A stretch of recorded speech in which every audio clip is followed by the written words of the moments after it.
तर नमस्कार मुलांनो, स्वागत आहे तुमचं आपल्या छान अशा YouTube चॅनलवरती, ज्याचं नाव आहे डी-टी एज्युकेशन. तर बघा मुलांनो, आज आपण इयत्ता 6वी विषय मराठी नवीन अभ्यासक्रमातील पाठ क्रमांक 10 लोकनृत्य या पाठाचा स्वाध्याय आज आपण बघणार आहोत. तर बघा, ह्या चॅनलवरती इयत्ता 6वी नवीन अभ्यासक्रमाशी रिलेटेड सर्व व्हिडिओज अपलोड केले जाणार आहेत. त्यामुळे चॅनलवरती नवीन असाल तर चॅनलला आत्ता सबस्क्राईब करा. तर बघा, स्वाध्यायातला पहिला प्रश्न आहे, आकृती पूर्ण करा. प्रश्न, तालवाद्य. उत्तर, मृदुंग, ढोल, ताशा, टाळ, झांजा, खंजिरी आणि हलगी. पुढचा प्रश्न, पंजाबमधील भांगडा नृत्यासाठीचा पोशाख. उत्तर, रंगीत पंचे, भडक रंगाचे कपडे, पांढरे अंगरखे, रंगीत जॅकेट, डोक्यावर रंगीत रुमाल. पुढचा प्रश्न, प्रश्न क्रमांक 2, तुलना करा. माडिया जमातीचे शेतकरी नृत्य, बिहारमधील आदिवासी नृत्य. पहिला मुद्दा, छत्तीसगडच्या बस्तर भागात केले जाते, बिहारमधील आदिवासी लोक करतात.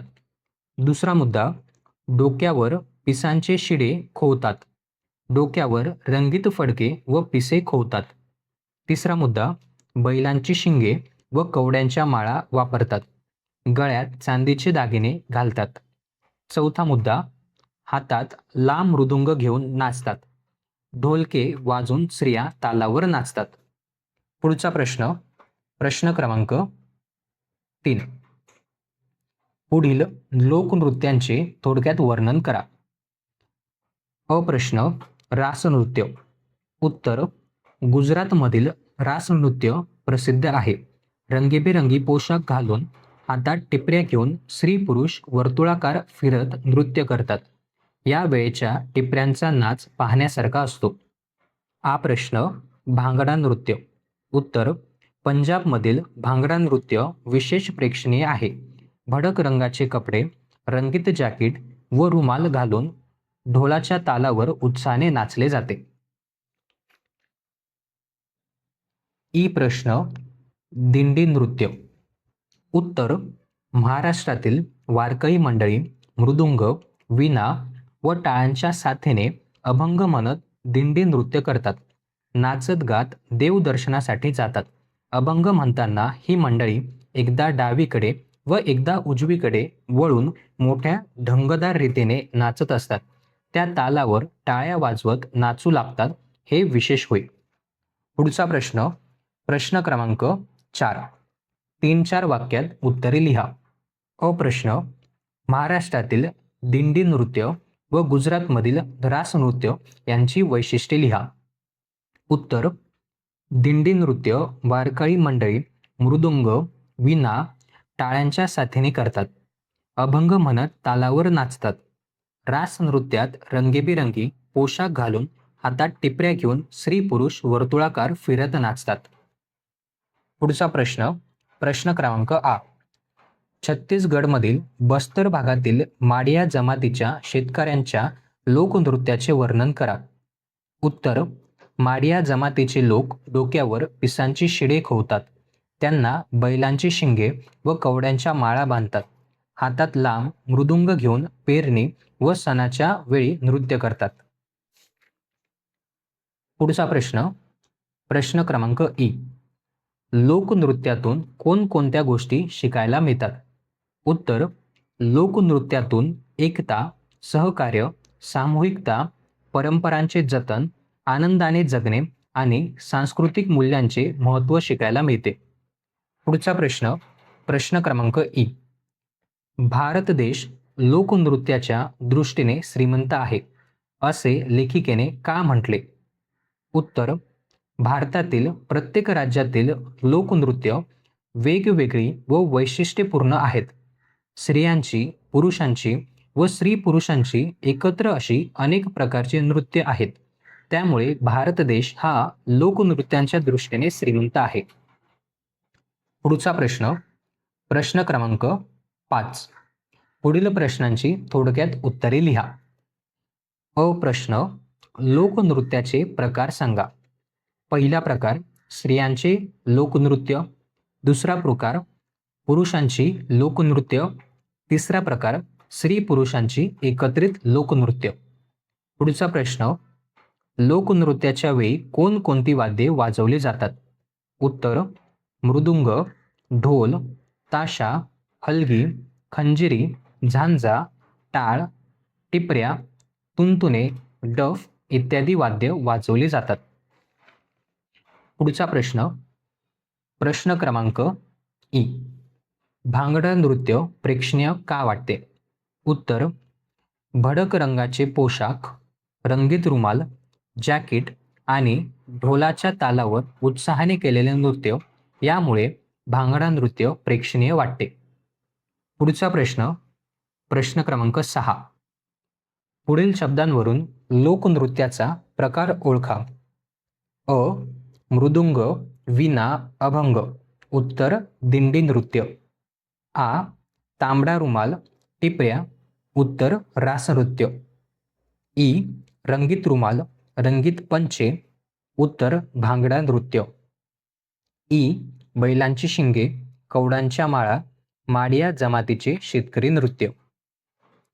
पुढचा प्रश्न, विचार करा व सांगा. प्रश्न क्रमांक 1. सण उत्सव साजरे केल्याने आपल्या जीवनात कोणते सकारात्मक बदल घडतात ते सांगा. उत्तर, सण उत्सवांमुळे आनंद, उत्साह, एकोप्याची भावना वाढते, नातेसंबंध दृढ होतात व संस्कृतीची ओळख जपली जाते. प्रश्न क्रमांक 2. सणांमुळे आपल्या संस्कृतीचे जतन कसे होते याबाबत विचार व्यक्त करा.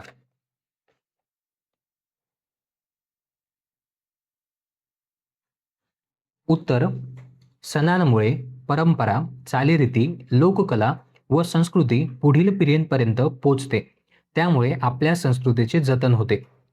पुढचा प्रश्न, चर्चा करूया.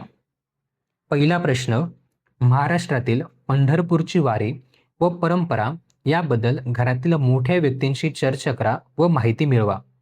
उत्तर, महाराष्ट्रातील पंढरपूरची वारी ही एक प्राचीन व प्रसिद्ध धार्मिक परंपरा आहे. दरवर्षी आषाढी आणि कार्तिकी एकादशीला लाखो वारकरी पायी चालत पंढरपूर येथे विठ्ठल रुक्मिणीच्या दर्शनासाठी जातात. संत ज्ञानेश्वर महाराज आणि संत तुकाराम महाराज यांच्या पालख्या या वारीचे प्रमुख आकर्षण असतात. वारकरी टाळ, मृदुंग यांच्या साथीने अभंग गात व भजन कीर्तन करत प्रवास करतात. या वारीत शिस्त, एकता, भक्ती आणि समतेचे दर्शन घडते. त्यामुळे पंढरपूरची वारी ही महाराष्ट्राच्या सांस्कृतिक आणि आध्यात्मिक परंपरेचे महत्त्वपूर्ण प्रतीक मानले जाते. पुढचा प्रश्न, प्रश्न क्रमांक 2. खालील विषयांबाबत मित्रमैत्रिणींबरोबर चर्चा करा व माहिती मिळवा. पहिला प्रश्न, तुमच्या घरात व परिसरात साजरे केले जाणारे सण व उत्सव.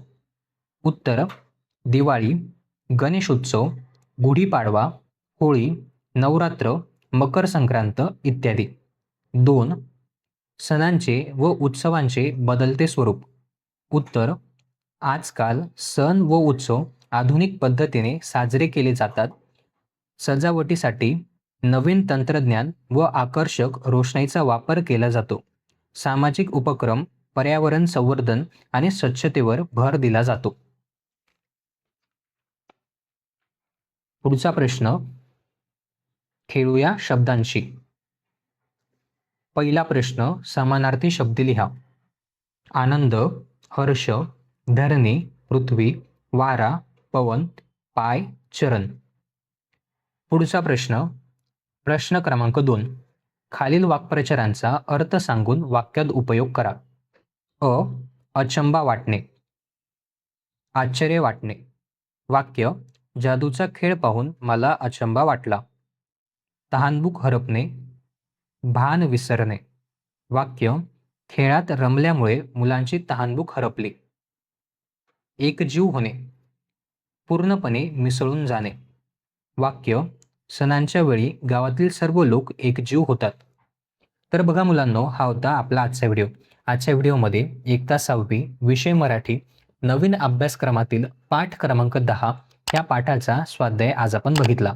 जर तुम्हाला आजचा हा व्हिडिओ आवडला असेल तर व्हिडिओला नक्की लाईक करा. जर तुम्ही आपल्या ह्या चॅनलवरती नवीन असाल तर चॅनललाही नक्की सबस्क्राईब करा.